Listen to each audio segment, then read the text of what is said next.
Srimad Bhagavatam 5.7.10 Yatra Ashramapadani Ubhayatah Nabhibhih Drishat Chakraih Chakranadi Nama Sarit Pravara Sarvatah Pavitri Karoti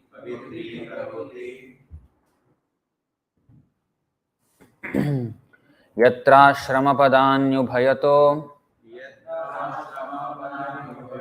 Nabhibhir Drishachakraish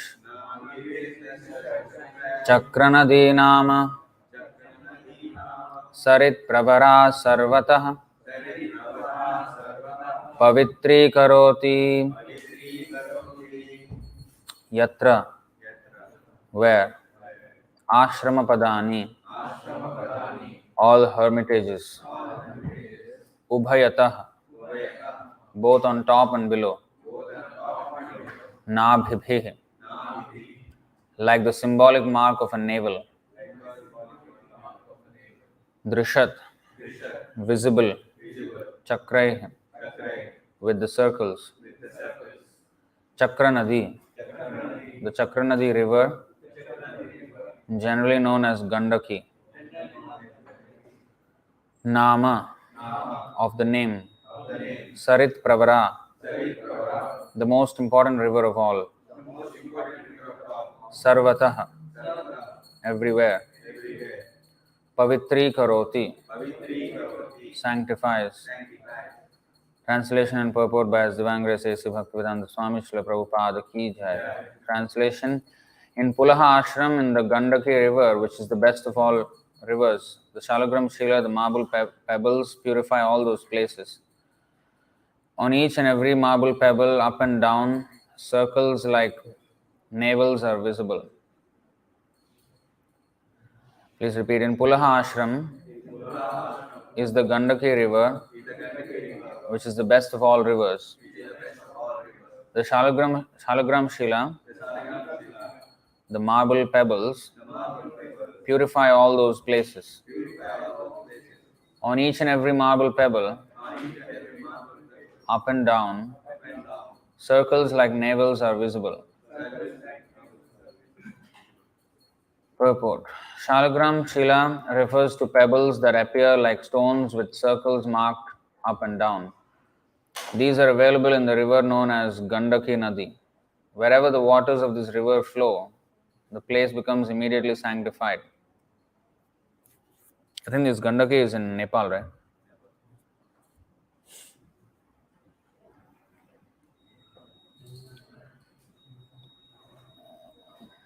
Five, 7, 11. तस्मिन् वाव किल स एकलः पुलहाश्रमोपवने विविधकुसुम किसलय तुलसी काम्बुभिः कन्दमूलफलोपहारैश्च समीहमानो भगवत आराधनं विविक्त उपरत विषयाभिलाष उपभृतोपशमः परां निर्वृतिम् अवाप.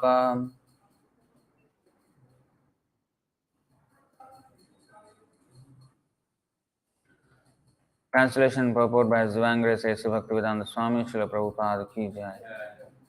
Translation: in the gardens of Pulaha Ashram, Maharaj Bharat lived alone and collected a variety of flowers, twigs and tulsi leaves. He also collected the water of the Gandaki River, as well as various roots, fruits and bulbs. With these, he offered food to the Supreme Personality of Godhead Vasudeva, and worshipping him, he remained satisfied. In this way, his heart was completely uncontaminated and he did not have the least desire for material enjoyment. All material desires vanished. In this steady position, he felt full satisfaction and was situated in devotional service. Purport: everyone is searching after peace of mind. This is obtainable only when one is completely freed from the desire for material sense gratification and is engaged in the devotional service of the Lord. As stated in Bhagavad Gita, Patram Pushpam Phalam Toyam Yome Bhaktya Prayachati. Bhagavad Gita 9:26. Worship of the Lord is not at all expensive. One can offer the Lord a leaf, a flower, a little fruit, and some water. The Supreme Lord accepts these offerings when they are offered with love and devotion. In this way, one can become freed from material desires. As long as one maintains material desires, he cannot be happy. As soon as one engages in the devotional service of the Lord, his mind is purified of all material desires. Then one becomes fully satisfied. Savai pumsam paro dharmo yato bhaktiradhokshaje ahaitukya pratihata yayatma suprasidati Vasudeve bhagavati bhakti yoga prayojitah janayatyashu vairagyam jnanam cha yad ahaitukam.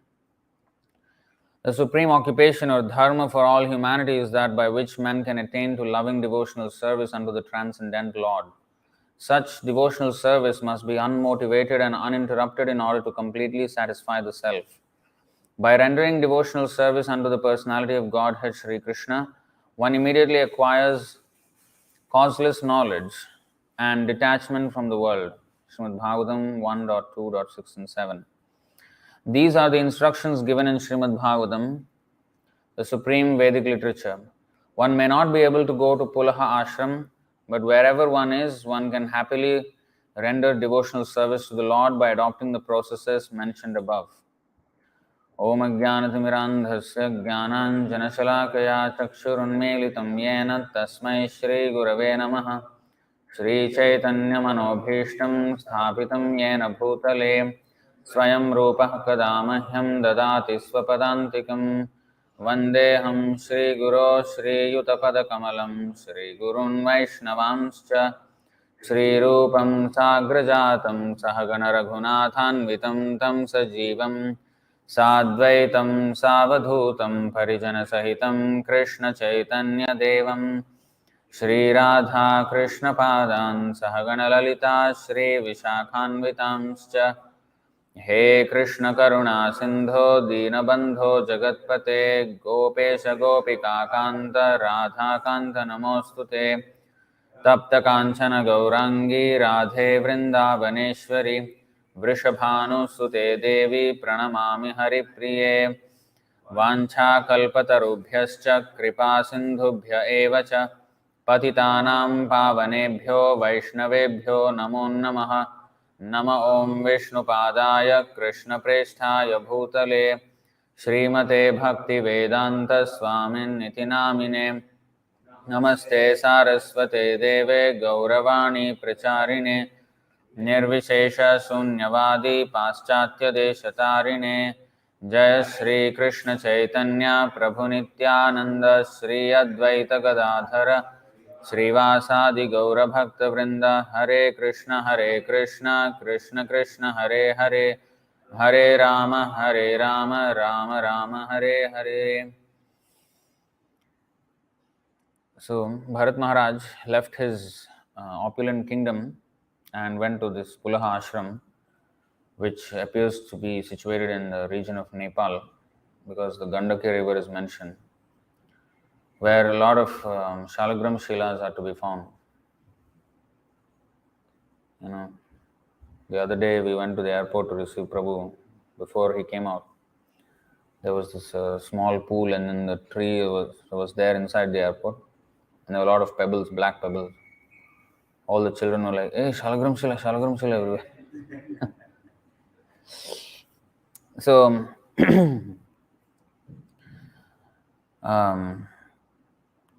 so the symptom of Shalagram Shila, how they are, is mentioned that there is, this chakra, like a, how to say,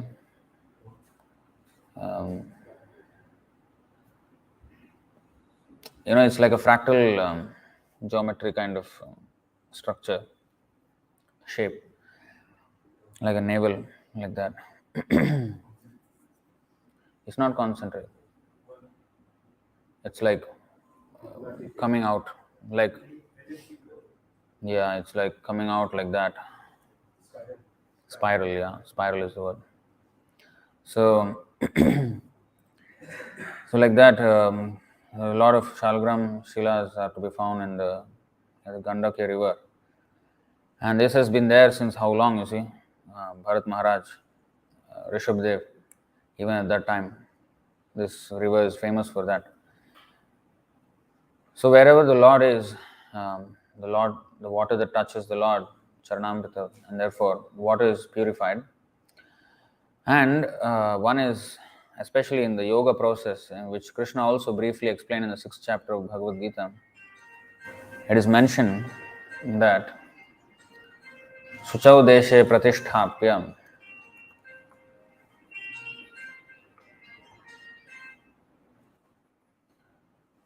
देशे प्रतिष्ठाप्य स्थिरमासनमात्मनः नात्युच्छ्रितं नातिनीचं शैलाजिनकुशोत्तरम् तत्रैकाग्रं मनः कृत्वा यतचित्तेन्द्रियक्रियः उपविश्यासने युञ्ज्याद् योगमात्मविशुद्धये. So how yoga should be performed is mentioned. To practice yoga, one should go to a secluded place and should lay kusha grass on the ground and then cover it with a deer skin and a soft cloth. The seat should be neither too high nor too low and should be situated in a sacred place. The yogi should then sit on it very firmly and practice yoga to purify the heart by controlling his mind, senses and activities and fixing the mind on one point. And what is the point?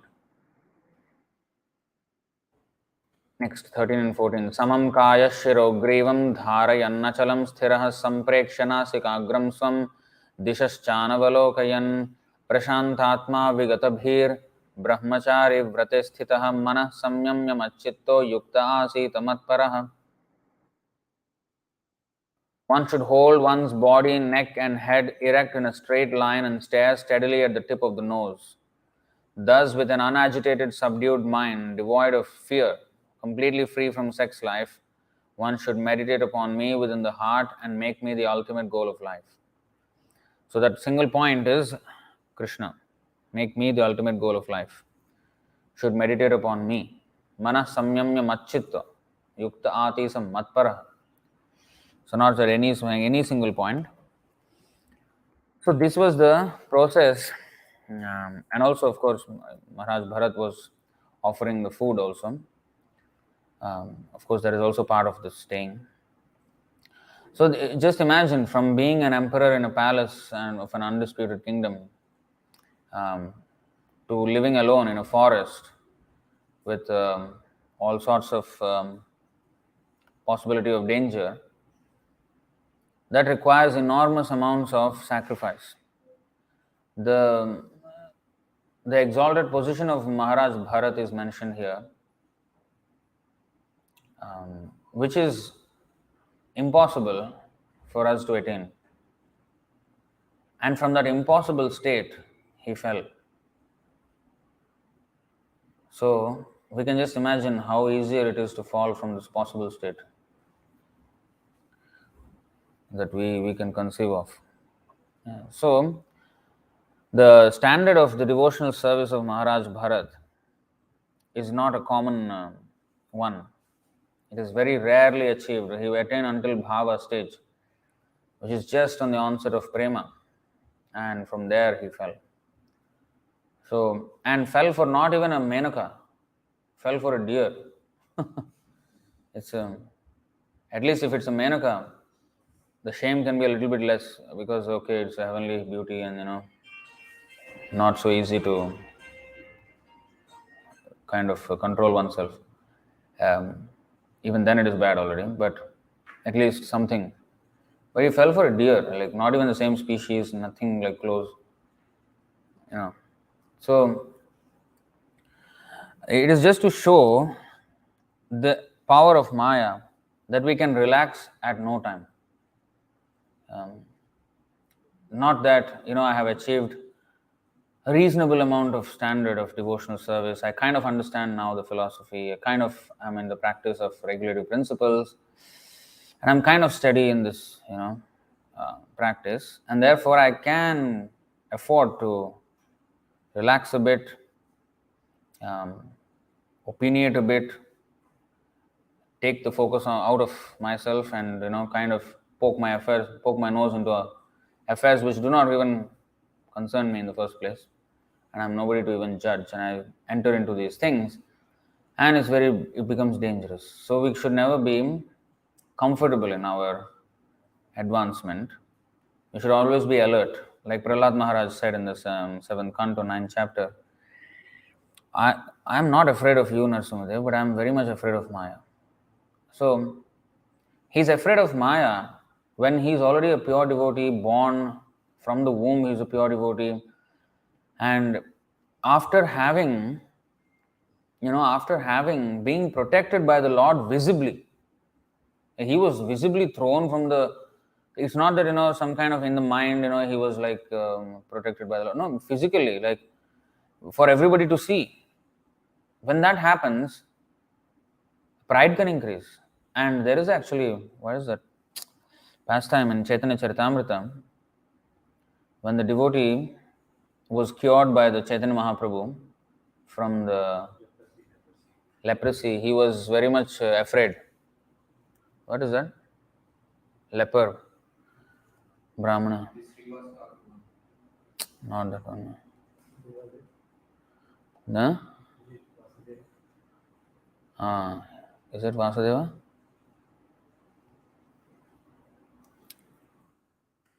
It's very instructive actually. Madhya Lila 7.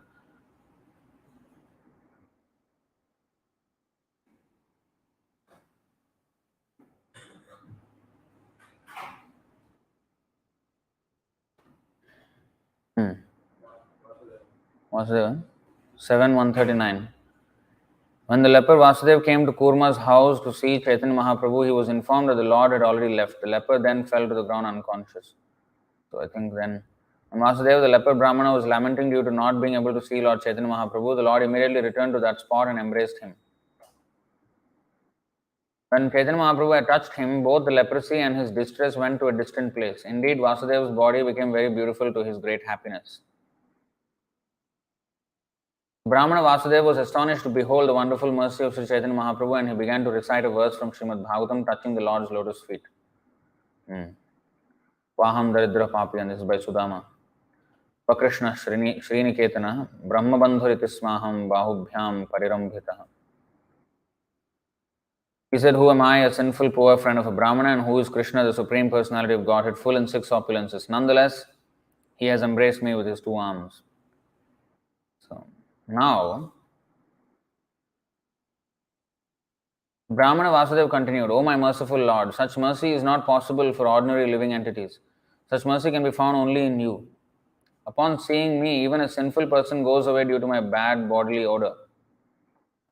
Yet you have touched me. Such is the independent behavior of the Supreme Personality of Godhead.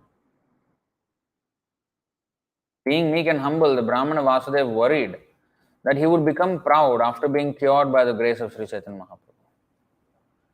So this is very instructive for everyone. To protect the Brahmana, Sri Chaitanya Mahaprabhu advised him to chant the Hare Kṛṣṇa mantra incessantly. By doing so, he would never become unnecessarily proud. Sri Chaitanya Mahaprabhu also advised Vasudeva to preach about Krishna and thus liberate living entities. As a result, Krishna would very soon accept him as his devotee.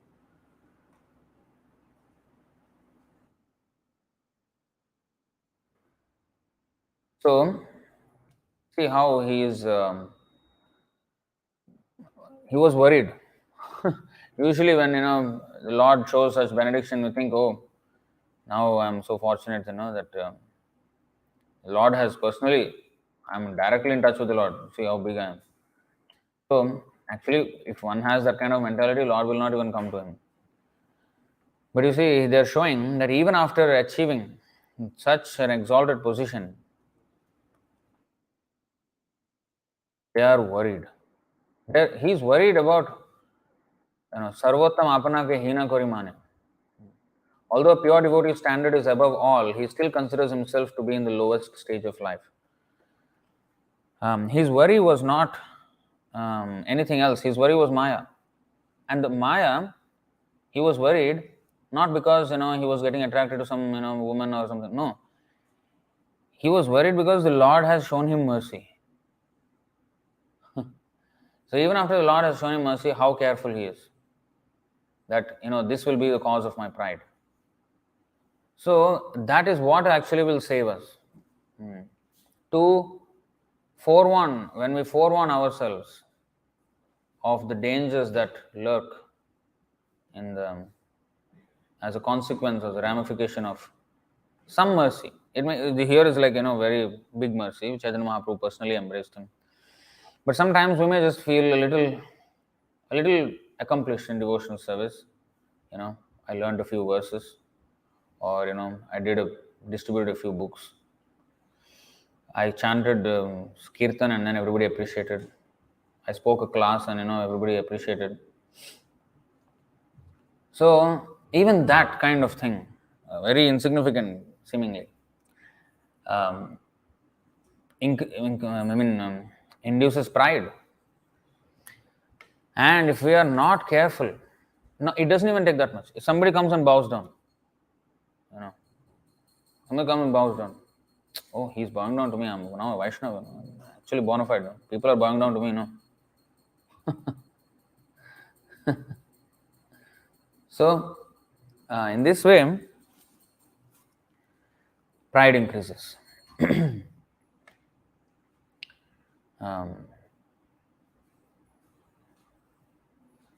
Sometimes this question is asked, why in the beginning of devotional service one makes rapid advancement, but after some time the progress is stagnant, or sometimes even a lot of turmoil and everything.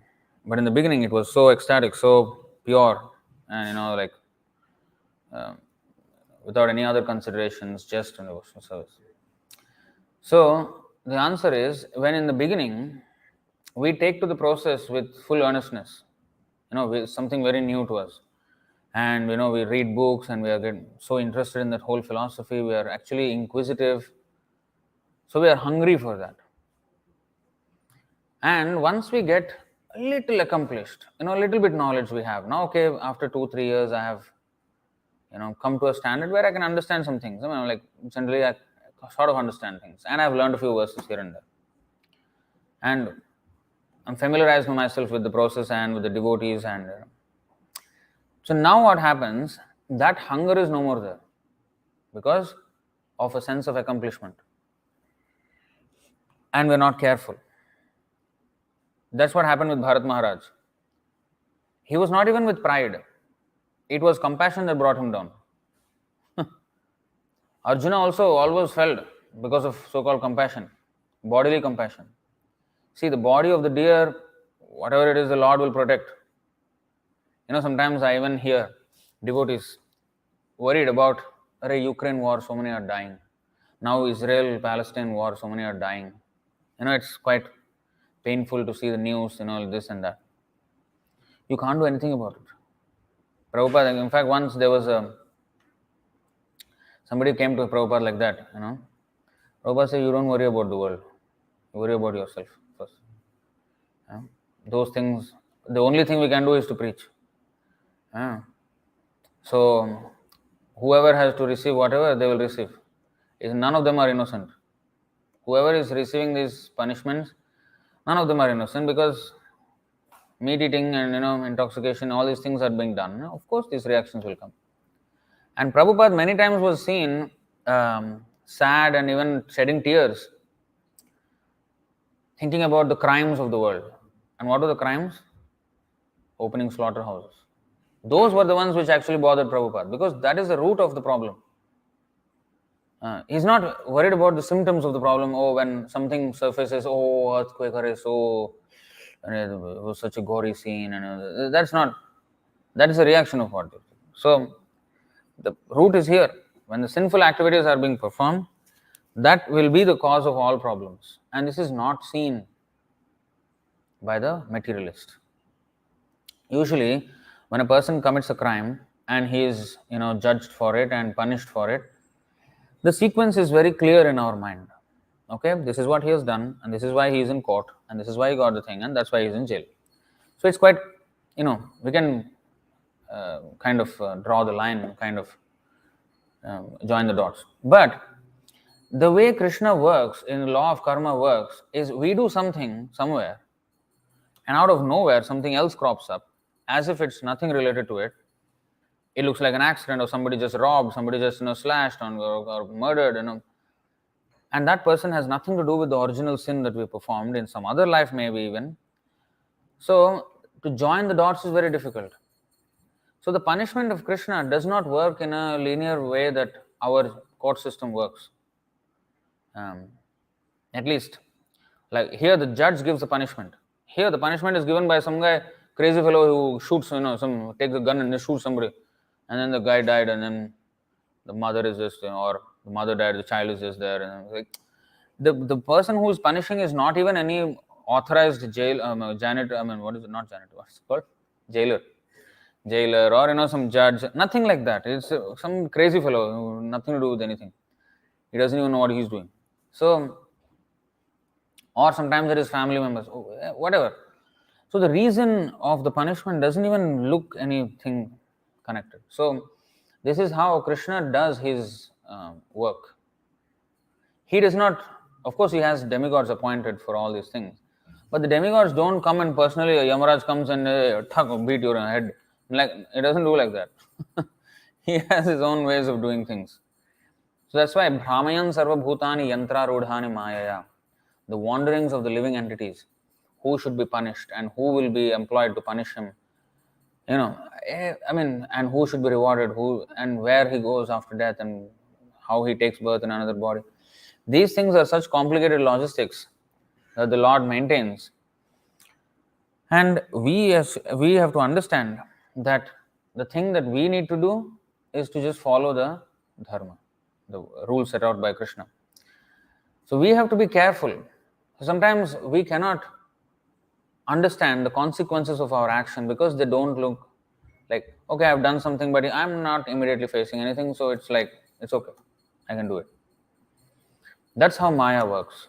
And when we are little accomplished, pride takes over, even in devotional service, very much. The number of proud devotees we have seen is too many. Proud for nothing. Like, what have you done? Like, nothing, they're proud. So, Trinadapi Sunichena Tarorapi Sahishnuna Amanina Manadena. These things have to be done in order for us to Kirtaniya Sada Hari. And we often forget this point. Recently, I read this article of Bhaktisiddhanta Saraswati Thakur. Even the article of Thakur Bhakti title, which we did a class on. And even recently, just a few days ago, another article with the same flavor. That, you should not preach, he says, if you are not a pure devotee. Unless you can actually, you've realized your words have no potency. So it's, when I first read, it was very discouraging in the sense that, absolutely no realization accepted, but so can I even preach now? Can I even, speak anything now? Because not on the platform. So after contemplating for many days, I even prayed to Prabhupada, like, how to understand this now, what to do. And slowly it dawned on me that the instruction there, he gave an example where a devotee may quote many verses showing the power of the holy name and how the holy name is non-different from Krishna and how it is so purifying.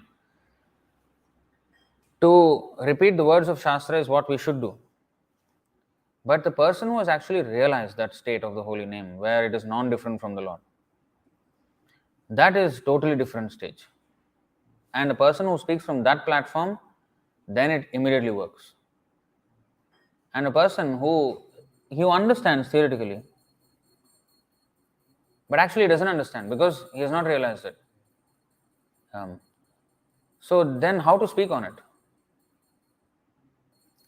So at least what we can do within our grasp is that, okay, I do not fully realize this absolute nature of the holy name, but at least theoretically, if I at least accept that Krishna and his holy name are non-different, then at least I can give as much respect to the holy name as I give Krishna. That much effort I can try to put. So if suppose Krishna came directly in front, you know, we would fall at his feet, we would do all kinds of respect. I mean, we will just forget everything else. Like, this is. So, will I do that with the holy name? Am I doing that with the holy name when I'm chanting? So, how much attention is there?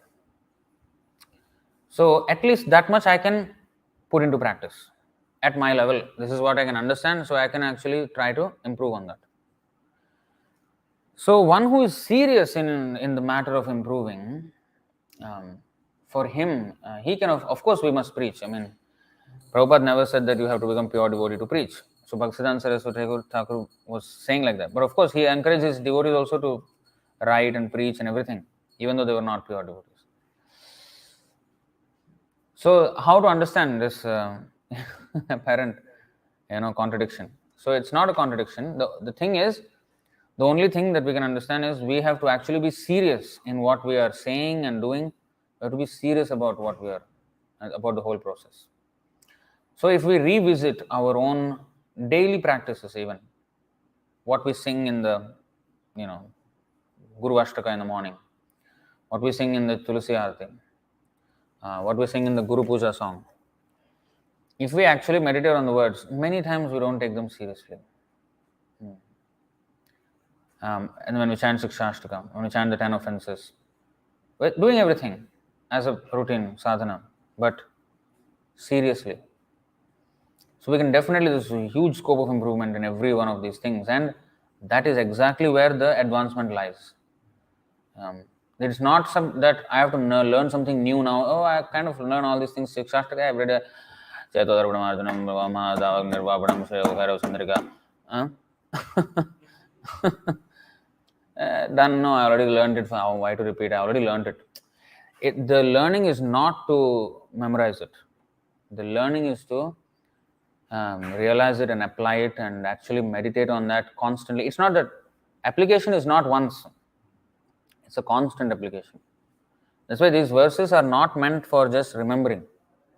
These verses are meant, actually, imagine if they were not in the form of verses, if they were just prose, like these verses that we are reading now in texts, it is impossible to remember those. But when there is a tune, when there is some order, like for us to grasp, that's when it becomes accessible to us, because we can easily remember in the tune and actually meditate on the meaning. So acharyas have thought that much when they compose these literatures, to not only convey the message but also make it accessible for us to constantly vicharana and constant remembrance of that message by poeticizing it. So this is, in product development, in engineering or something, there is UX, user experience. You can build a good product, but if it is a crap for the user to experience, it will never, it has to be an enjoyable experience as well as and easy to, navigate through the whole thing. So similarly, the acharyas actually think of this. How is the end user going to make use of this knowledge? Because ultimately, a reading of it is not going to help him. It's going to be a start, but for him to actually live on this and be helped, he must constantly remember these meanings, these messages, and act on it and contemplate and introspect himself. So, how to make it accessible? The poeticize it even for us. It is not easy to write a poetry. The same thing can be easily typed out in a paragraph, but when you want to make it into a poem, it's like, spend a lot of time. So just imagine, they have composed that much voluminous literature. So we have to take advantage of that, and we don't sometimes have that gratefulness that much they have bent to hand us this whole thing, but we're reluctant to. That's why Durdaiva Midrisham Ihajan in Anuraga. And because of such utmost carelessness, we fall down, we fall away and slip away. And Bharat Maharaj's example is a classic reminder for everyone that at no time can we rest on our laurels, that, I have preached, I have made so many devotees, I have distributed so many books, so I am now safe. No, we can never rest on our past laurels. We can never rest on our past laurels. As they say, this position is rented. It's not owned. This position to be in devotional service to Krishna is not an owned position. It's not that I earned some money and I bought this place and now it's mine and nobody can do anything to it. It's not like that. It is rented, and if you don't pay the rent, you will be kicked out from that position. So this position to be in devotional service is rented, and the rent is due every moment. If one moment we do not pay the rent, we slip away from that. We slip. So we have to, that's why we are Tatastha Shakti. At any point we can fall away. We can be in the pure devotee and we can fall away also. Pure devotee can never fall, right? The reason why he never falls is, but rarely it happens that he falls. Because independence, that's the meaning of independence. And that's how we fell. Some people argue that, we never fell from Vaikuntha. But if not, then what is the meaning of our independence? Because we are part and parcel of the Lord is independent, we being part and parcel, we are also independent. If we can never use our independence, that is not independence actually. If we were in this material world and were never with Krishna, then we are not Mamayvamsa Jiva Loke Jiva Bhuta Sanatana. How can we be Sanatan parts and parcels of the Lord if we have never been with Krishna? We were, and we misused our independence. If we are with Krishna and we can only be with Krishna and can never come to Maya, that is also a lack of independence. So love is based on voluntary surrender, voluntary submission. So when voluntary means there is a choice and we are willingly making a choice to surrender to Krishna or willingly making a choice to go away from him. So it's always that way. And therefore, we made the mistake. The only reason is we did not take it seriously, this position, and we considered it owned, that we are the owner of this position. So how much ever service we may make, of course, Krishna is kind enough that Swalpam apyasya dharmasya trayate mahato bhayat. That does not mean that, okay, I have done 50%, so that 50% is in stock, so on that 50% I can do whatever I want now, I will not fall. No, that is not the case. Here, Bharat Maharaj came to 90% and he fell. Of course, what he has done is stored, but still we will fall so that we will be reminded of the lesson. Because the last vestiges of material enjoyment, the desire for material enjoyment should vanish in order for us to be admitted into the spiritual world. And not a single, even a feather, even a slight, desire is not allowed in the spiritual world, in the Vaikuntha. So if that is the case, then we have to be purified. There is no other choice to it, actually. Until we come there, we will fall away many times. So yoga bhrashta, yoga bhrashta abhijayate, 641, the unsuccessful yogi, he will take his birth, Shushinam Srimatam Gehe, in pious families, right? So what is that? That means his stock of past devotional service is there, but his current position in devotional service is not there. How does that work? Of course, it is better than somebody who has never done anything in devotional service. But this is a special punishment by the Lord, meted out to purify him of all these contaminations, anartha nivritti, to accelerate the anartha nivritti. In fact, even the fall down is because he has done devotional service in the past.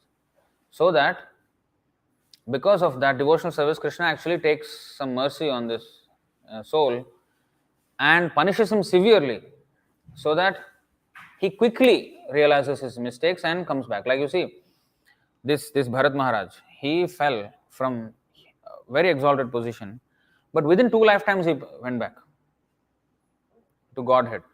Considering the fall down, from human species to animal species, it will take millions of years before even he can come to human species. Because it is one step, next higher species, finally come to human species again. But he was given a huge shortcut. But the fall down was drastic. But the lessons learned were also heavy. And he quickly made his way next life human and back to Godhead. But just see, even from that 90% standard and falling down, he took him 2 lives. Like first life, second life, third life. He made it back to Godhead. We are thinking we are going back now. After this life, we are going back.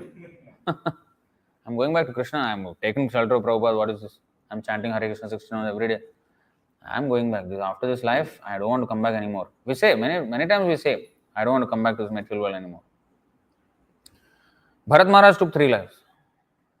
With his level of advancement, where he could sit in the Gandaki River, the Pulaha ashram, after having conquered the world, accustomed to luxury, for many, many years, millions of years, he was like 10 million years.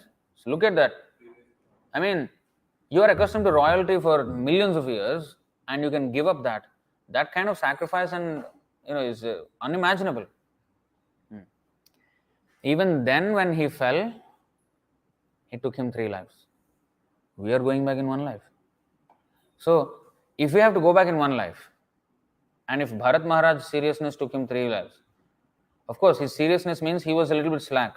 At one point, he fell for a deer. I mean, like, cheapskate. I mean, we may think it's very cheapskate. Deer he fell, not even a woman. Menaka, I mean, earthly woman also, no, earthly deer, wild animal. So, that kind of fall down. So, how dangerous Maya is. So, if we have to do in 1 life, we have to be thrice as serious as Bharat Maharaj. If we have to get it thrice as fast, so it will be thrice as serious. Because what is that? Ye yatha mam prapadyante, tam sataiva bhajameham. Yadrishi shraddha siddhir bhavati tadrishi. So we can just put the ratio in our own lives and see where we are, where we stand, and we can expect when we can reach. Millions of lives, I think, is what my graph looks like. So, but we should not again become slack and say, Prabhu, I am fallen, Prabhu, millions of lives, Prabhu, and never become serious. No, that is another nonsense. I am fallen soul, Prabhu. So many devotees are like crap, complete crap. Don't take it seriously at all. Fallen Prabhu, we are fallen souls, no? Kali Yuga is all. Chaitanya Mahaprabhu very merciful. Yeah, because Bharat Maharaj never took mercy of Chaitanya Mahaprabhu. We are Chaitanya Mahaprabhu. Namo Mahavadanyaya. I am going back 1 life. This is how we console ourselves. Chaitanya Mahaprabhu also, how merciful was he? How merciful was he? Chota Haridas? Looked, banished. Looked only. Little bit. Banished, finished. Go, get out. That is Chaitanya Mahaprabhu's mercy. 64 rounds not chanting. I am not going to come to your house. He said, I am going to only eat in the Lakshapati's house, he said. So if you talk about Chaitanya Mahaprabhu's standard is 64 rounds. Otherwise, he is not coming to our house to take our offering also. So we are offering every day. You may say, Chaitanya Mahaprabhu, maybe Prabhupada is there, more merciful than Chaitanya Mahaprabhu. I am going back, Prabhu, 1 life. So we have read that letter just before. Don't make me come every time to take you back. You see how Prabhupada, that statement is next level statement. How merciful the spiritual master is. That he is willing to come back and take, oh, Prabhupada is coming, no? No problem, Prabhupada will come, no? Okay. So I am safe now. If I don't make it this life, next life Prabhupada will come again, give me mercy. He is merciful. So this attitude, see, Prabhupada also is not beholden to us. Causeless mercy means causeless.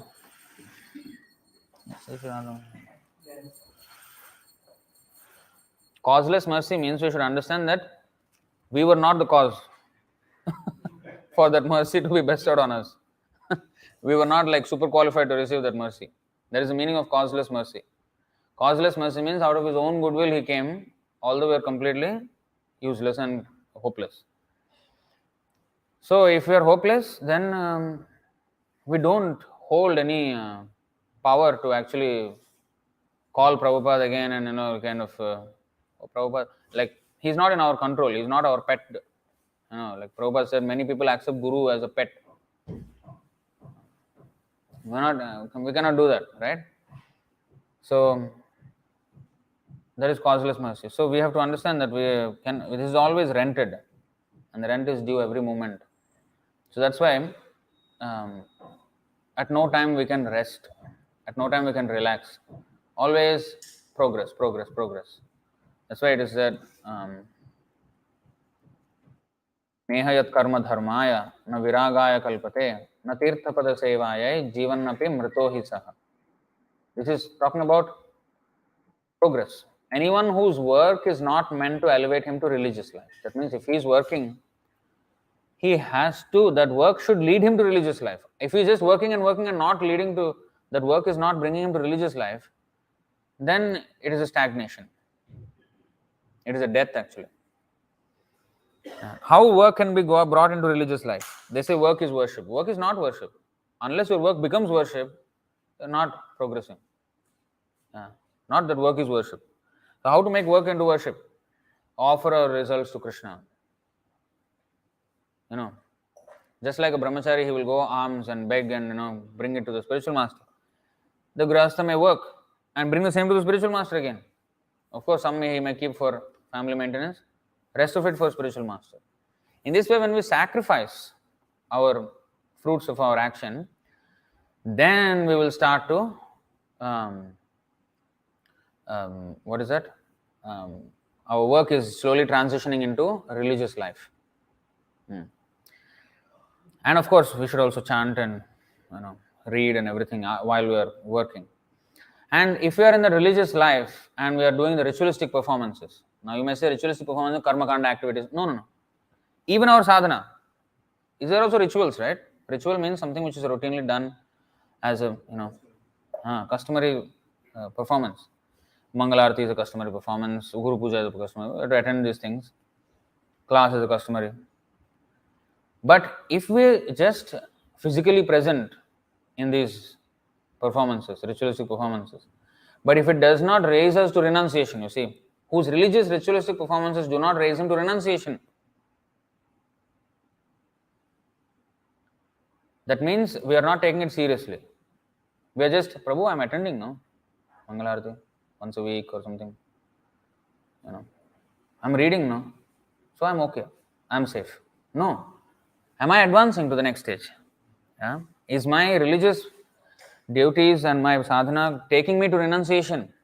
Where is my bhava? I mean, like, where is my mental position?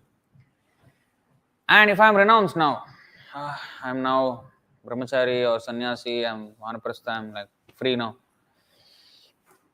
Now, anyone situated in renunciation that does not lead him to devotional service to the Supreme Personality of Godhead must be considered dead. So, if I am renounced, the meaning of renunciation is now I have no distractions of family life and all these things, so that full time can be employed in Krishna's service. But if I am so-called renounced and my time is spent elsewhere and not in devotional service, I have maybe given up. That is what the other day we showed that Mohamudgara verse. Karatala bhikshus tarutala vasa tadapani munchat yasha pasha. That means Karatala bhikshus, I mean he is carrying a begging bowl in his hand. Tarutala vasa, he is under the tree he is living. I mean super renunciant. Tadapani munchat yasha pasha. That even then the desires of material enjoyment have not gone away from the heart. So,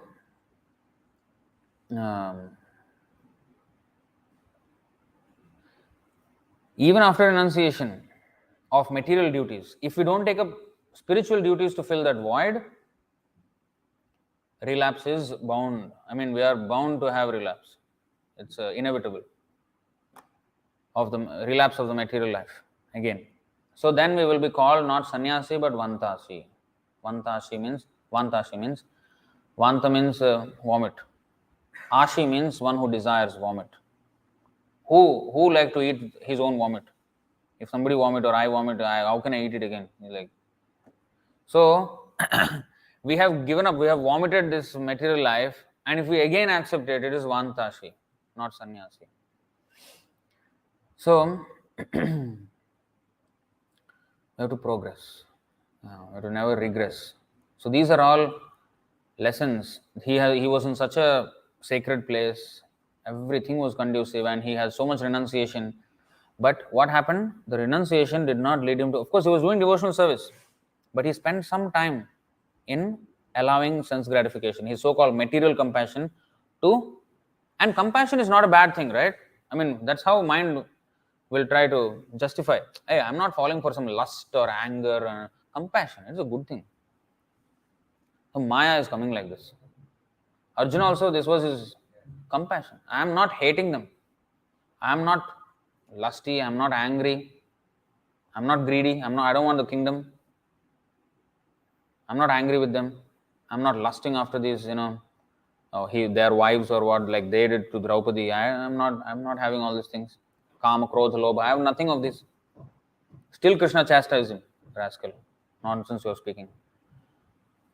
Compassion is also condemned. Material compassion, which is way above just sinful base tendencies of lust, anger, greed and all this, Mada, Matsarya. Enviousness, not enviousness, no madness. And what is that? Lobha, moha, no illusion was there. Moha was there. That moha had to be driven out. But the problem with Arjuna in the beginning was he could not detect that moha. That's why he says, what is that? 2:7? Karpanya dosho apahata swabhava prichhami tvam dharma sammudha cheta. How he became sammudha cheta? He was confused because he mixed up material and spiritual. Mixed up. He took compassion as a spiritual virtue, where it was just a mundane moral virtue. Mundane morality is only a stepping stone towards transcendental morality, which is the real morality. Because mundane morality is inherently immoral. Like the other day we spoke about the chastity of Radharani. So marriage, for example, induces chastity. Okay, the wife has to be chaste to the husband has to be faithful to the wife. That is better than debauchery. But it is not as good as complete surrender to Krishna, because the real chastity is towards Krishna that we should have. But now we are not there, so at least remain chaste to the husband and be faithful to the wife. Start there, and then eventually springboard into spiritual chastity, which is. But when we think that this is the platform of morality and everything else is immoral, when you even judge spirituality or devotional service as immoral because it is violating my material morality, then it is loss of perspective. We have lost everything. We have lost the plot of the whole thing. So our religious performances, even material, are only stepping stones to the real transcendental morality. So if we don't rise always, if we don't make advancement to the next stage, and we stay somewhere, and then to maintain status quo, we condemn everything else that interferes with that status quo, then there is a problem. That is where the problem lies. So, mundane morality is acceptable to people in general. Transcendental morality is not. Is not acceptable to people in general because they are immoral. Immoral people will. That's why. What is that verse? Sarvair gunays tatra samasate sura. Yasyasti bhaktir bhagavatya kinchana. Sarvair gunays tatra samasate sura. Harava bhaktasya kuto mahadguna. Manorathe nasate dhavato bahi. So when they are chasing after these material things, where is the morality in that person at all? But because everybody is on that platform, they think this is moral. For example, in lion kingdom, it is normal for a male lion who defeats another male lion and takes over his pride to kill the lion cubs of that lioness. He will mercilessly kill them But it's a lion. It's like a cannibalism, not cannibalism exactly, but a murder, like a human killing another human. For us, it's completely immoral. But for the lion, it is moral. Because for him to actually get control over the female, he has to kill, and then she would want to have a child again, and then she has to mate with him and get the children. Now, this is lion's life. For them, it's absolutely normal. For us, it is completely immoral. Because we are on a higher status of morality. So for a person who is transcendentally moral, who is actually devotee, for him, his material morals are like the lion's morality. Because our real chastity to Krishna is violated by our so-called chastity to the material situation. If it violates with our devotional service, that is actually immoral. Because that chastity or that whatever religiousness has to lead us to the renunciation and devotional service to the Lord. So that is the highest principle. So in this way, we have to understand and not fall for these pitfalls which look like commendable qualities like compassion, good thing, but it's not. That's what got Bharat Maharaj down. That was almost got Arjuna down. But he took shelter of Krishna, whereas Bharat Maharaj did not consult his spiritual master. That is explained in this purport. Prabhupada said, what is that? 5:14:43 is it? Or 5:88? The problem with Bharat Maharaj was when he was feeling this compassion, he did not consult a spiritual master. Whereas when Arjuna was feeling the compassion, he consulted Shishasteham, he said. That's why he was saved. 12? 14. 1-4. 5:12:14.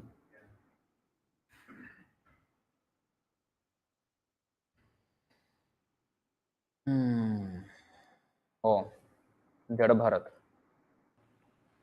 In a previous birth, I was known as Maharaj Bharat. I attained perfection by becoming completely detached from material activities through direct experience, and through indirect experience, I received understanding. I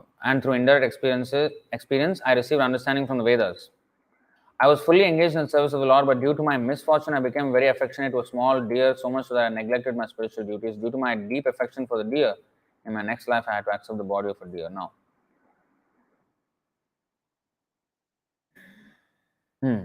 if one always follows the orders of the spiritual master, there is no question of falling down. As soon as a foolish disciple tries to overtake his spiritual master and becomes ambitious to occupy his post, he immediately falls down. That may sound like drastic. I'm not having that kind of thing, I may say. But it also means to disobey, not just to occupy his post, in any way to disobey. Okay, you see, anybody who always follows the orders of the spiritual master, there's no question of falling down. When he tries to overtake his spiritual master, becomes ambitious to occupy his post, he immediately falls down. So, if we are facing a crisis in our devotional life, we have to know for certain that we have committed an offense. It's not that we have to diagnose, something has gone wrong somewhere I have done. So I have to, if I'm unable to even locate where the problem was, or problem is, I have to pray, or I even consult devotees.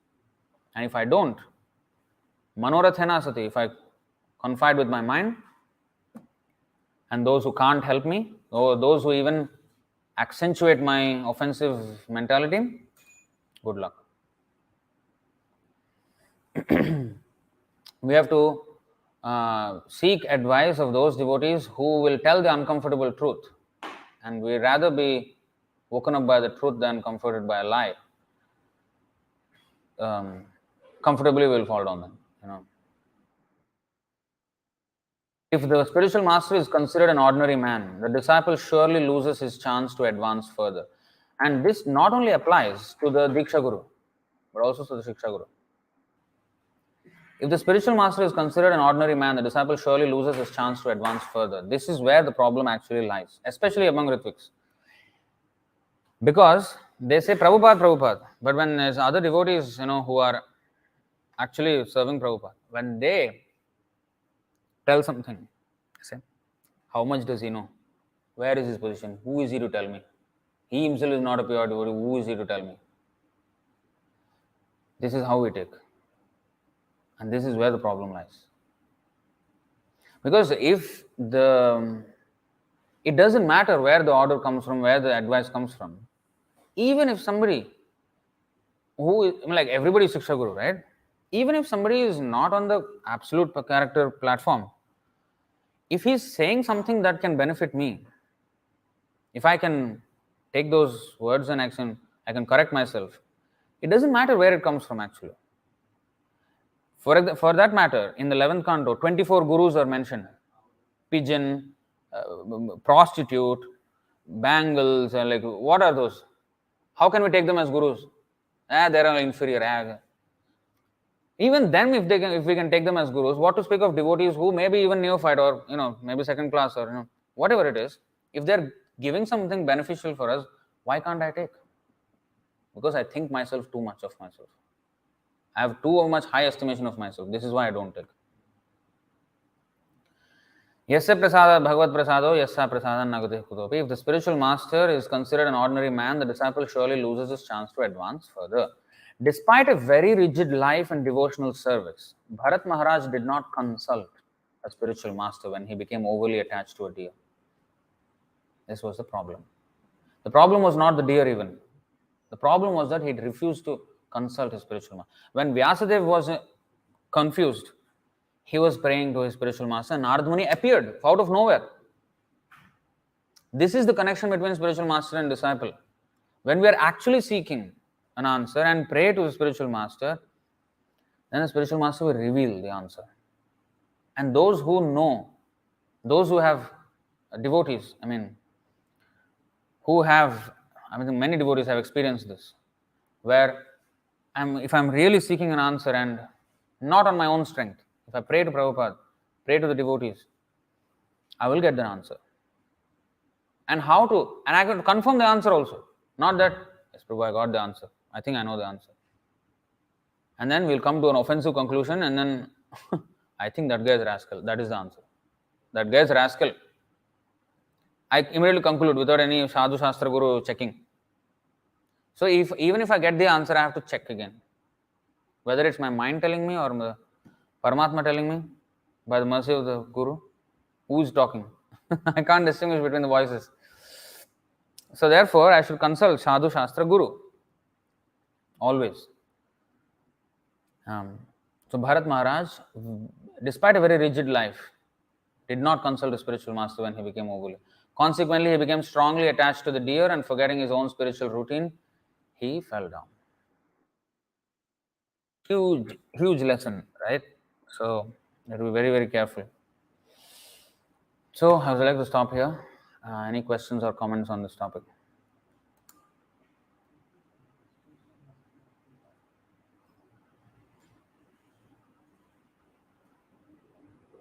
The Kumaras,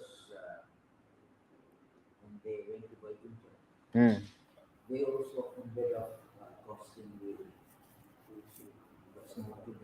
Davida also offended. But if we see that Kumara did not fall down, but Davida fell down. With Dasura also, he offended Lord Shiva, seemingly, caused by Parvati. Vitasura never fall down. No, He was Chitragatu. And he became Vitasura, but he still remembers Krishna. Remembered? Yes. So what is the question? To Jaws is offense. You told me to Jaws for long.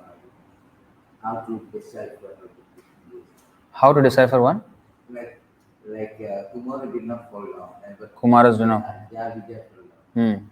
So, is it that, because they aimed justified means.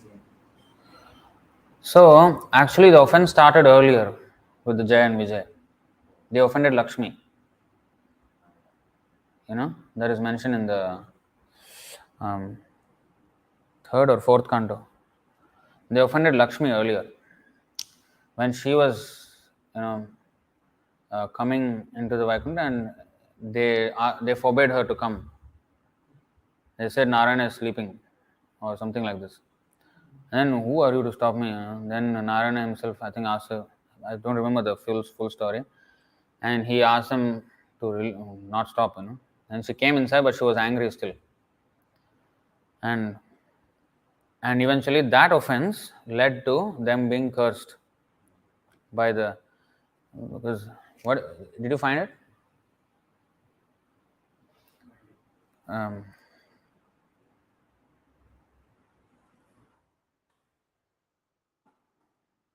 Again, the pattern is that they offended someone and they got punished by someone else. It looks unrelated, and the Kumaras did not know of the Lakshmi situation. So it's not exactly how, the punishment does not exactly come in a linear fashion like that. Like, okay, this is what I've done, and because of this, the devotees have thought like this and punished me. No, or something happened. No, it doesn't work like that. Krishna's justice works in a multi-faceted way. Hmm? What did I search? Jai Vijay Lakshmi.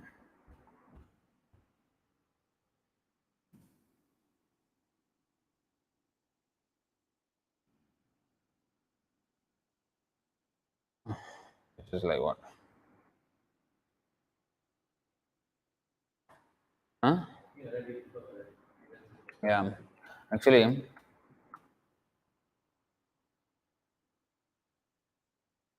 yeah. 3:16. I think this is where somewhere. If you can search this 3:16 chapter, Canto 3, chapter 16, I think there's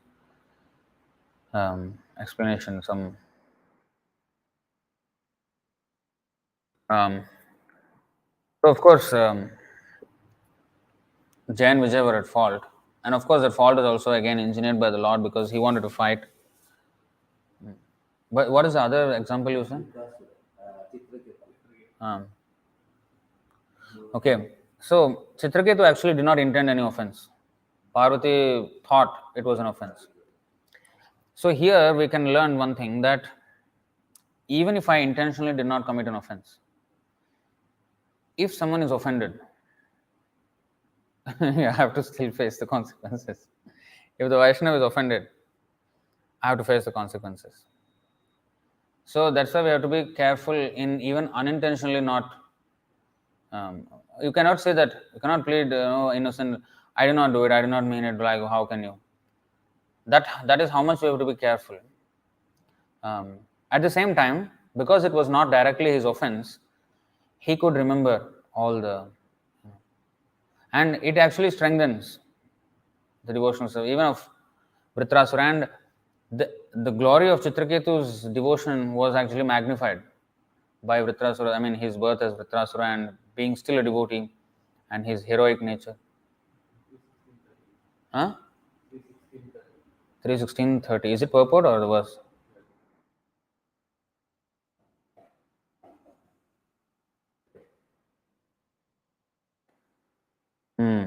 एतत् पुरैव निर्दिष्टं रमया क्रुद्धया यदा पुरापवारिताद्वारि विशन्ति मय्युपारते. This departure from Vaikuntha was foretold by Lakshmi, the goddess of fortune. She was very angry because when she left my abode and then returned, you stopped her at the gate while I was sleeping. Yeah. So, so her anger, but she did not punish personally, and she did not conspire. She didn't tell the Kumaras, hey, when you come, curse them, curse them. No, there was no communication. But the Lord arranged. So this is how punishments happen without seeming communication and without seeming order.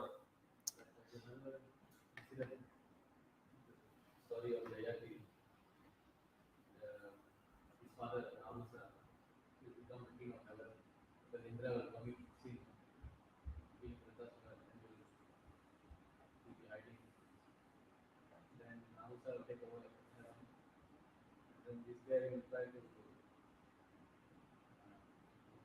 take Sati as his wife.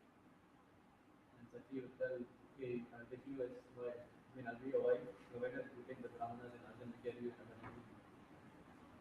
then they carried him. Then he was commanding the brahmanas, they got angry and fell asleep to their wife. So he catch fever, right? He catch fever. Became a violence. So because of the arrogance, he became violent. How is it contradictory to this one? She made the best. Lakshmi didn't. Oh, okay. Yeah, sometimes it can be traced back. The steps can be traced back. I mean, like you can investigate and kind of find out maybe who passed the message or what. But actually, it doesn't matter. The thing is, we sometimes to get too caught up in, hey, who told. It doesn't matter. If I deserve the punishment, I got the punishment. Let me learn the lesson from the punishment instead of like investigating and trying to get back at that person. What is the point? I did a mistake. I am getting something, my dues. Let me correct myself. That's the lesson. Why should I be worried? Like sometimes when we, like say, oh, why did you do this? Hey, how did you know? Who told you? Who told? It doesn't matter who told me or how I knew. Or sometimes there's no confrontation. Something happens. Some other thing happens which is completely unrelated to this, and we treat it as two different situations, but it's not. It's one. Because Krishna is Brahmayan Sarva Bhutani. He is directing the wanderings. One person may not know what is the other person, but he will. But like this person is supposed to be killed. Some crazy fellow will come and shoot him dead. That guy has no communication from Krishna. Krishna telling him, hey, you kill him. He needs to die now. No, he is a crazy fellow. Shoot, spray bullets. And 5 people dead. There are 5 people supposed to be dead because they did some stupidity in somewhere else, some crime, sin. Now they are getting it by a person who is totally has nothing to do with the whole thing. So Krishna has multivarious ways. So instead of understanding and try to investigate all these things, if I correct myself, there will be no problem. So the answer is very simple. Sometimes we unnecessarily complicate things. So. So, offense to a certain devotee, but then he was paid back to another devotee. He offended Srivan Saraswati. But because he served Pankaj Saraswati sincerely, they can also still forgive him.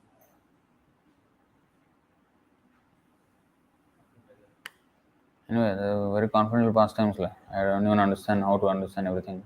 But generally, these are the lessons. So he didn't directly apologize to Srivan Saraswati.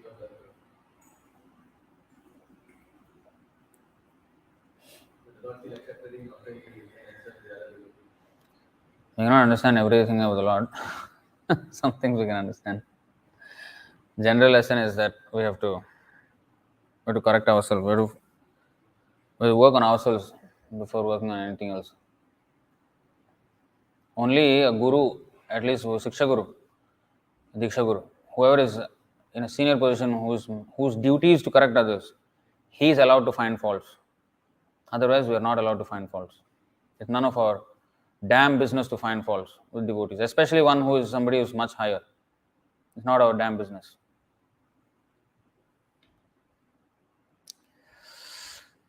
Okay, so we'll stop here. Granthra Srimad Bhagavatam ki. Srila Prabhupada ki jai. Huh? His father was first of all spiritual master. He is Rishabdev.